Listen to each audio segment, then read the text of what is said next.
The story of the church in Korea is one of the greatest missionary stories of all time. The faith was not planted there by foreign missionaries, but as a result of one layman. Hello, I'm Father James Kubicki, and the reason I'm talking about the church in Korea today is because it's the feast of St. Andrew Kim and other Korean martyrs who gave their lives in the 19th century rather than renounce their Christian faith. The Korean layman who introduced it there was a government official who ran across some Chinese Christian books, and when he went on a diplomatic mission to China, sought out a priest. He was baptized and brought the faith with him when he returned to his native land.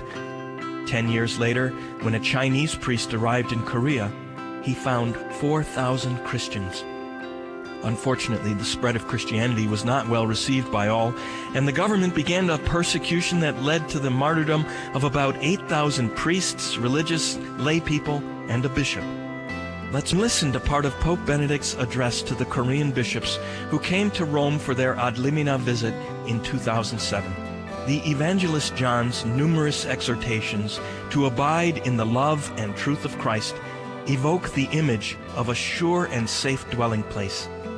St. John had to urge his communities to remain in that love, for already some had been enticed by the distractions which lead to interior weakness and eventually detachment from the communion of believers. This admonition to remain in Christ's love also has a particular significance for you today. Your reports attest to the lure of materialism and the negative effects of a secularist mentality. When men and women are drawn away from the Lord's dwelling place, they inevitably wander in a wilderness of individual isolation and social fragmentation.